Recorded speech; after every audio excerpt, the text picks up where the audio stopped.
No livro de Segunda Reis, no capítulo 5, nós nos deparamos com a história de Naamã. Naamã era comandante do exército sírio. Ele era um homem bem visto, um homem reconhecido pelo seu senhor. Isso devido ao Senhor ter lhe concedido várias vitórias em guerras que a Síria participou. Se continuarmos lendo o capítulo 5, nós vamos perceber que Naamã se tornou um homem leproso. Por conta disso, gerou um grande problema na sua vida, né?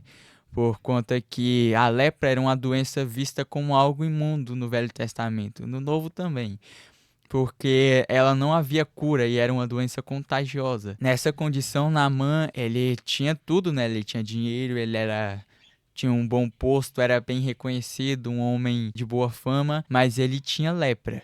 E por conta da lepra, com certeza, ele teve que se isolar, teve que sair das batalhas, né? Teve que meio que renunciar ao seu posto como comandante, porque ele era leproso e não poderia estar perto dos seus soldados, né? Nem do rei.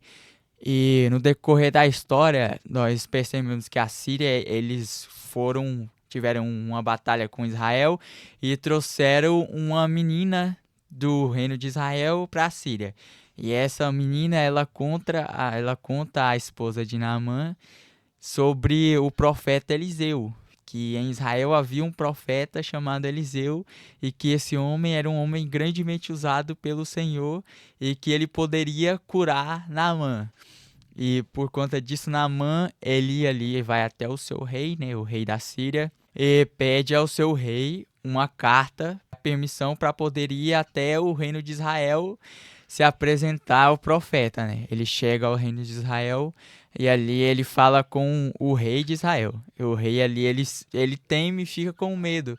Ao ler a carta, ele vê que o rei da Síria havia pedido para que curasse o seu servo Naamã. Só que o rei de Israel, ele teme, né? Ele fica com medo porque ele pensa, não, quem sou eu? Eu sou apenas um homem, eu não sou Deus, como que eu poderei curar esse homem? Eliseu, ele fica sabendo dessa notícia e ele vai e manda uma carta até o rei pedindo para que mandasse Naamã vir até onde ele estava e ele seria curado e o povo da Síria viria. Que em Israel há um profeta, que em Israel há um Deus que cura. Então Naamã, ele vai ali até o profeta Eliseu. Chegando lá, ele é surpreendido, porque ele acreditava que Eliseu viria até onde ele estava e colocaria as mãos sobre ele, oraria ao Senhor e ele seria curado ali, simples assim. Mas não foi dessa forma. Isso porque Deus, ele não trabalha, né, de formas que a gente compreende.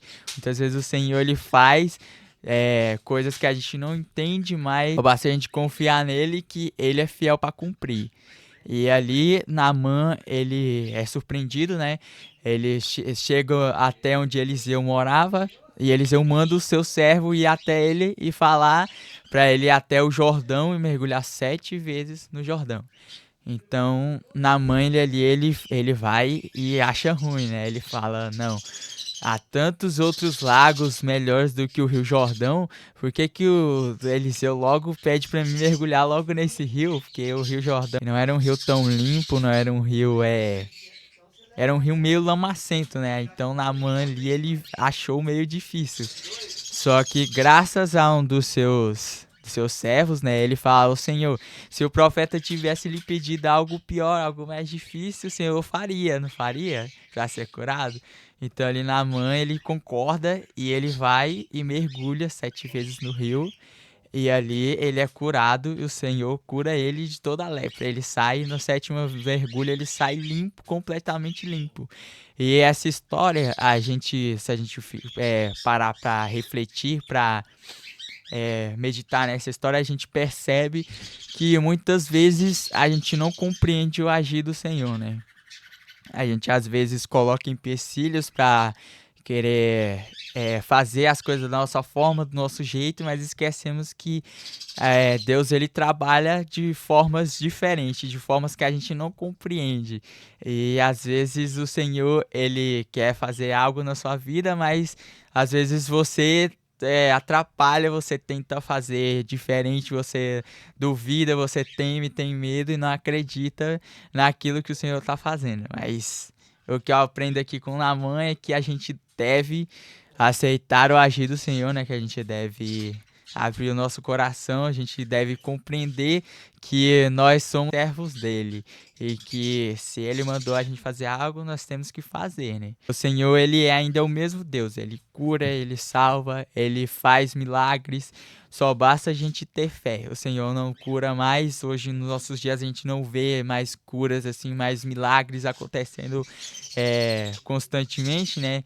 Por causa da nossa fé, que nós não temos fé e muitas vezes também nós não nos entregamos na mão do Senhor e não confiamos nele. Que a gente precisa acreditar e precisa confiar e colocar a nossa vida diante das mãos do Senhor, ser fiel a ele, e o Senhor, ele é fiel e justo para nos curar, para nos dar as bênçãos que ele prometeu e para fazer.